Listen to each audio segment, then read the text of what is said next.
2021-এর আগে আগে এই একটা শ্রেণী যারা তৃণমূল কংগ্রেসকে আড়াল করতে, তৃণমূল কংগ্রেসকে কিছু বাড়তি ভোট পাইয়ে দেওয়ার জন্য মাঝে মধ্যেই ময়দানে নামে, প্রতিবারই নির্বাচনের ঠিক আগে আগে, ঠিক 5 বছর আগে এরকমই একটা শ্রেণী তারা হঠাৎ করে কোনটা ন্যায় কোনটা অন্যায়, কোনটা ন্যায় নীতি কোনটা পলিসি, কোন এই মোরাল পলিসিং করার জন্য তারা ময়দানে নেমেছিল এবং তারা তৈরি করেছিলেন একটা গ্রুপ, একটা একটা একটা সংগঠন টাইপের নো ভোট টু বিজেপি। এটা একটা ক্যাম্পেইন শুরু হয়ে গিয়েছিল। আজ মানুষ বুঝতে পারছে আসলে কোন উদ্দেশ্যে।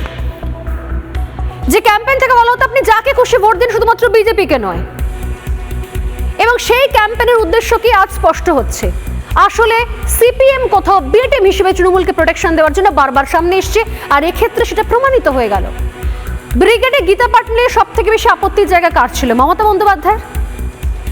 আর সেই গীতা পাঠকে কলুষিত করার জন্য এ ধরনের একটা ঘটনা যেই মুহূর্তে ঘটানো হলো, সঙ্গে সঙ্গে কোর্টে চলে গেল কি সিপিএম।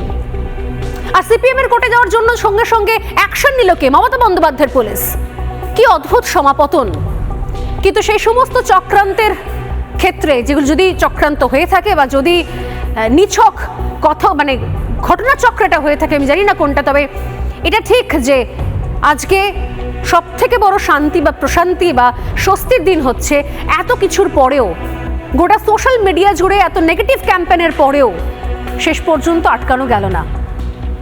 আজকে আইনজীবীরা তারা তাদের হিন্দু ভাইয়ের পাশে দাঁড়িয়ে তাকে তার জামিনটা ছিনিয়ে নিয়ে এলেন।